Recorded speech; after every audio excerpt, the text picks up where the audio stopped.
Welcome to the last slot for today. Let's start with my talk. I want to show you how to build simple CRUD services with Spring Data REST today.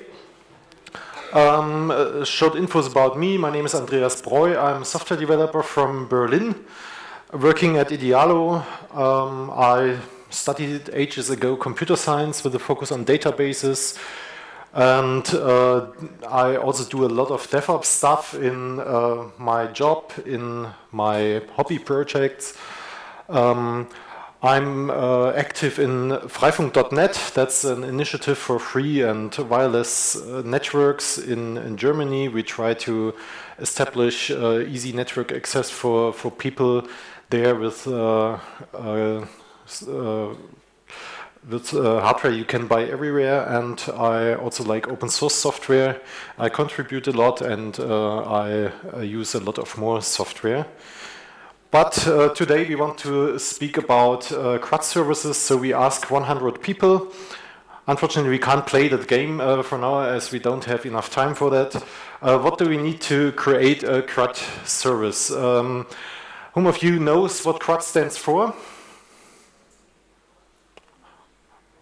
Nearly everyone, but some arms didn't rise for now. So C is for create, R is for read, U for update, and D for delete. These are the basic four operations for services we need to put some data in there and to get some data and to manage the data we have in there.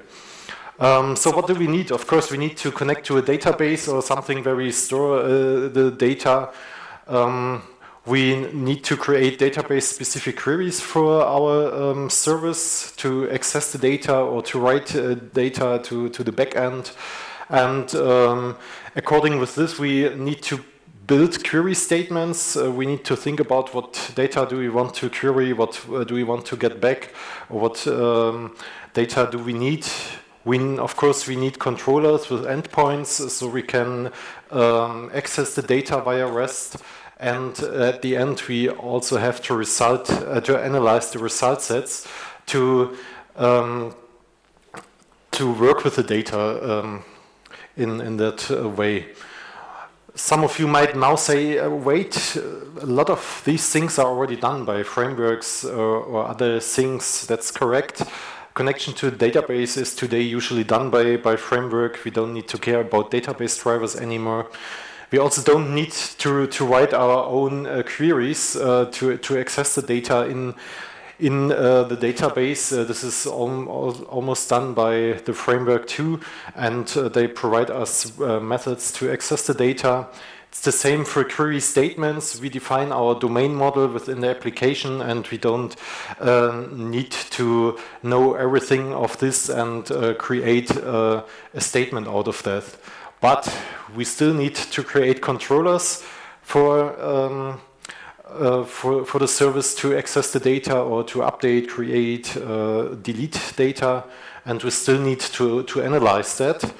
And to show you how that works, I created a little sample project with a Spring Boot application that has a CRUD controller or endpoints for a CRUD service there.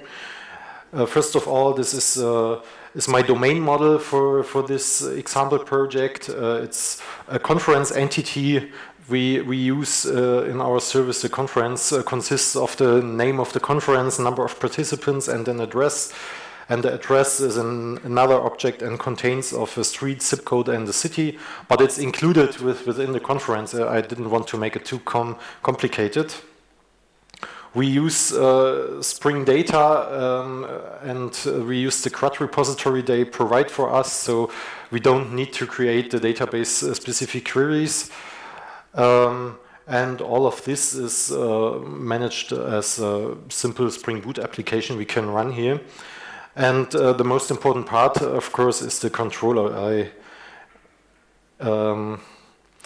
created a controller with 4 endpoints for our 4 methods we need to create the CRUD service. The first one is a post mapping we usually use in REST to create a new element. We just get the conference at the request body and save the conference to the database, and it is returned a 201 HTTP status with a response body of the saved entity. It's important to get the path back because the ID is generated by the service itself, and we want to access the data later maybe, and so we need the ID.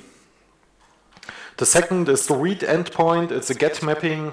We just add an ID to the path and try to find the conference. If we can find the conference, everything is fine. We return an OK status with the conference in the response body, else we just return a 404 status.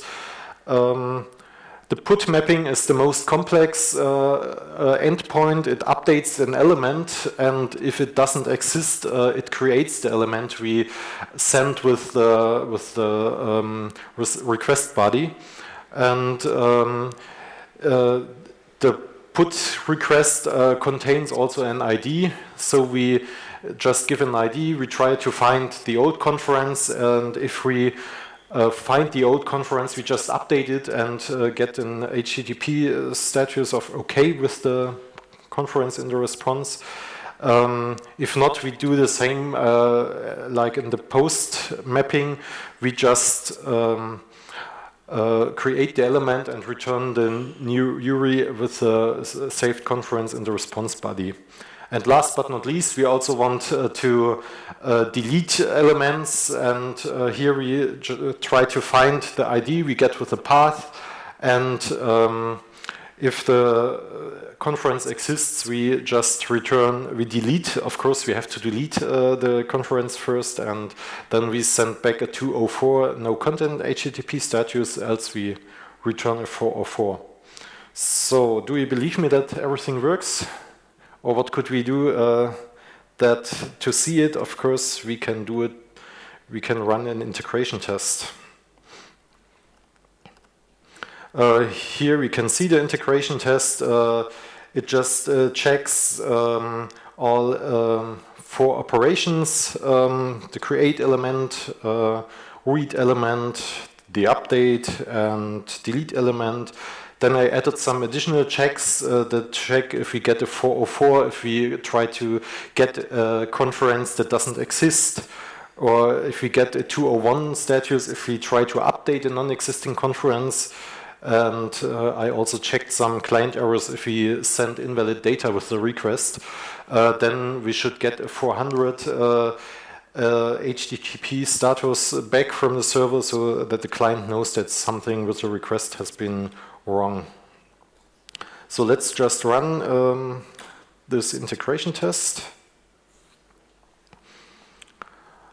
It's 12 tests in total, and you can see all the tests are fine. I come back to this later. Let me continue here. Speaking of the service, we have seen now we reached the REST majority level 2. And I make a promise to you now, we can delete some code in this service and we can reach a higher level, level 3, with using Spring Data REST. So what is Spring Data REST? Spring Data REST is a project of Spring Data. It's maintained and officially supported by the Spring Data people. Spring Data REST analyzes your domain model, the documents or entities you define within your project, and they build hypermedia-driven REST web services out of that. So you can get a discoverable REST API, and for example, you could navigate within your data without knowing code or domain models and so on.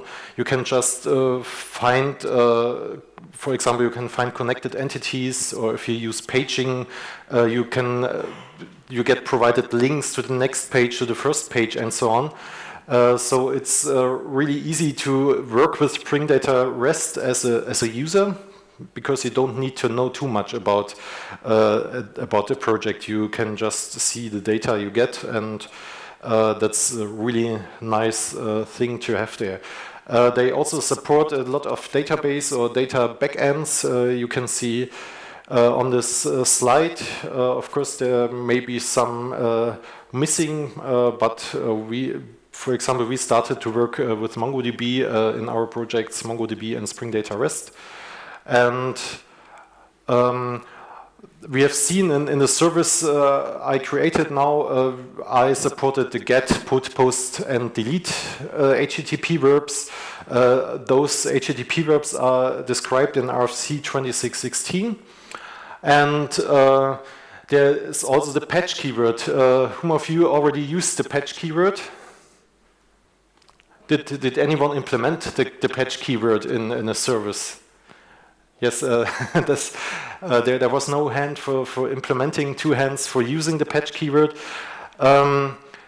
Patch makes it easier for the client side to update data. You just need to send the data that really changed back to the server and not the whole domain object you created. So it's simple. If you have an HTML form and you change an email address, you only need to send the changed email address back to the server. It's special for the patch keyword that the server defines how a patch has to look like. The most simple form is to just send the name of the field and the new content back to the server, but that's kind of problematic because you don't really know what should be done with this data.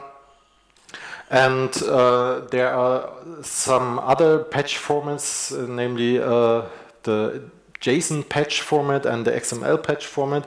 I'll show you an example later, but it's more complex on the backend side to decode the patch and to apply the patch. But for the client, it's easier to use it, and you also need less bandwidth and can save data on the way back to the server. This is how a patch could look like. On the left side, you can see the origin object. On the right side, this is a typical JSON patch example. You can see there are 3 operations available. It's replace, add, and remove.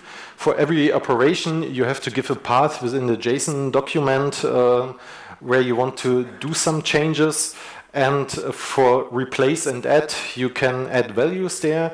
You can also add arrays or JSON objects. So it's not only strings you can replace or add. And at the end, the server applies the patch, and we hopefully get the object on the lower side back on the server. What else do we get with Spring Data REST? They provide a customized help browser. I'm not sure if you know the help browser. It's an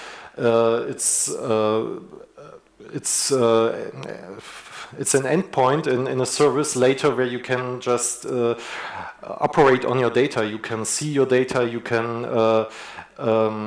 do all the REST operations you are used to do to it. I'll show an example later. Spring Data REST supports paging by default. You don't have to configure anything. You don't have to write anything for that. If you query, for example, in my service, if you would query all conferences, by default it is paged, and there's a default page size and so on. Spring Data REST also supports event listeners, so you can react on events like before create, before save, after delete, and so on. And so you can intercept requests and do actions based on what happened before. And they also have validators that validate data on the request level. If you have a validator that reacts on before create or before save, you can reject data that is not valid, for example, or you can also do you just validate the data, and if it's not correct, you reject it. You have a detailed error object where the path is written in, and so on. So it's easy to work with that after it got rejected. Let's get to another demo. I prepared a patch within my project. This patch just removes the controller and it adds two dependencies, or it changes one dependency and adds another. It removes the Spring Boot Starter Web dependency and replaces it by the Spring Boot Starter Data REST dependency, and it also adds the Hell browser that is provided by Spring Data REST. So if we apply the patch, we can see the controllers are deleted and the POM XML is modified. And now we don't have any controller anymore in the project. And to see if everything still works, we just run the integration test again.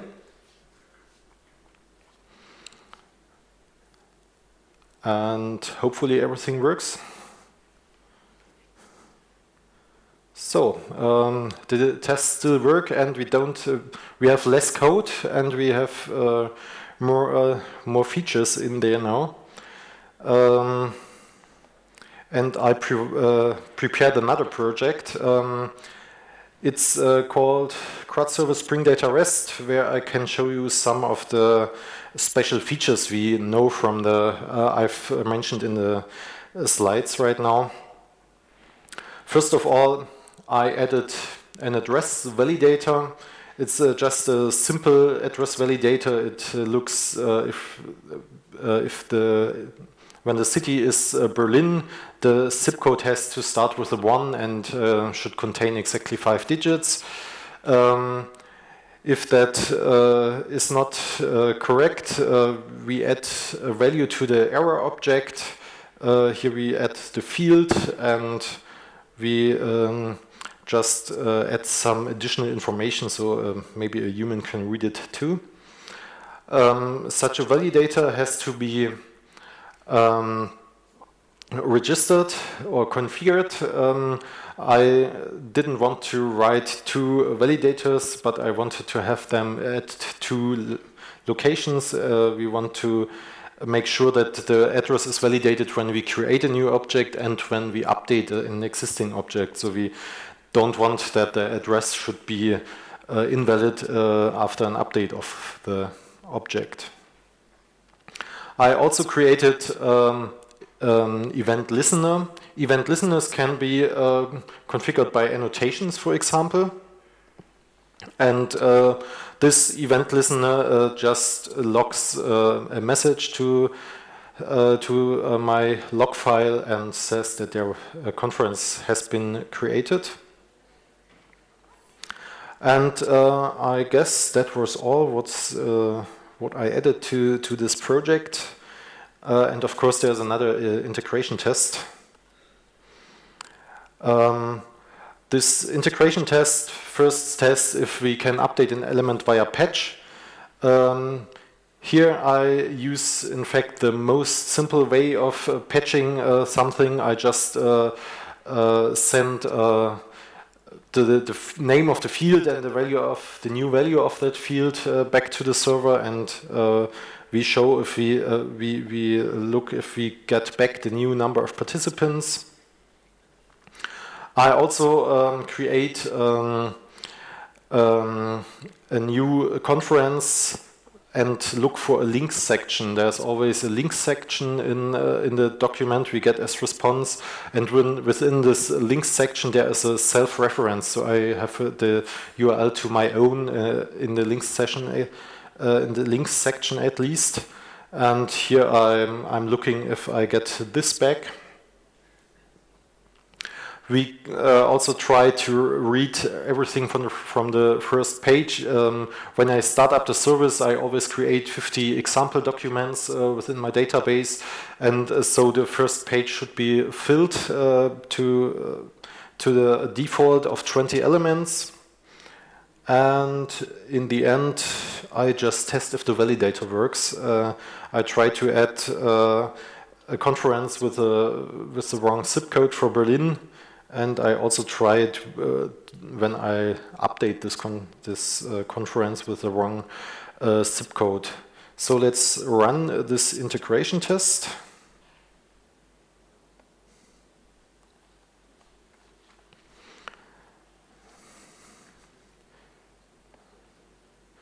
So you can see every test passed the test, and now I'll show you the Hell browser itself. It runs at port 8080, and here you can see we only have one domain entity within my project. It's conferences.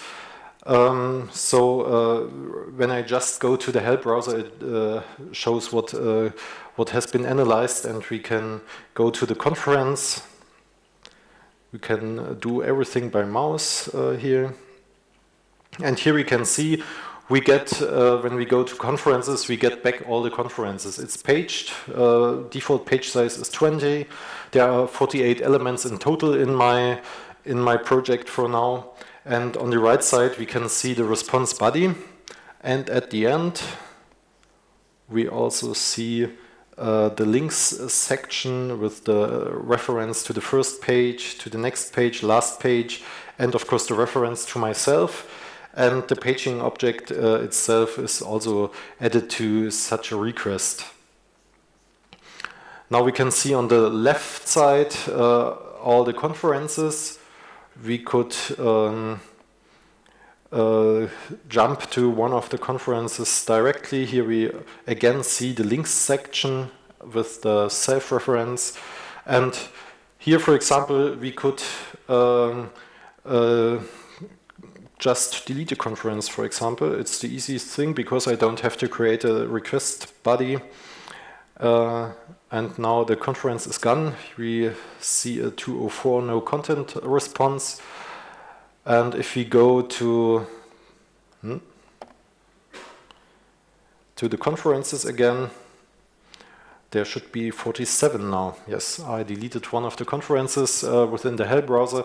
So I think this Hell browser is not made for public users, but if you just want to play around with your service, it's a great tool to analyze what comes back and how requests are made.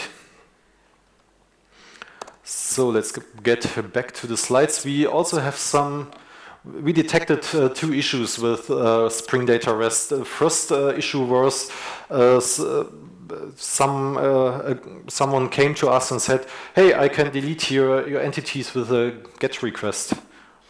And we wondered, how did he do it?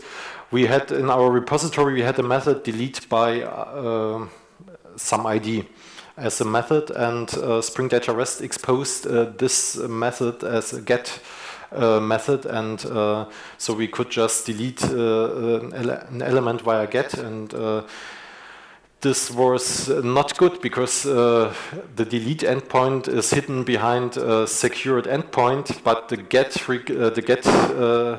verbs are not hidden behind those endpoints. So you need to add an annotation that methods do not get exposed via Spring Data REST, and hopefully they will change default behavior if a repository method starts with delete, for example, that it doesn't get exposed by default.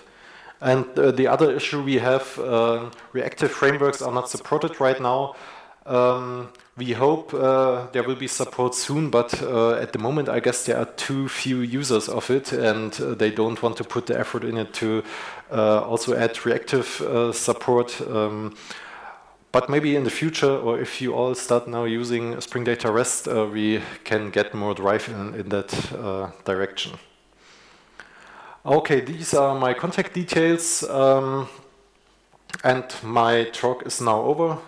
Thank you for your attention. Are there any questions?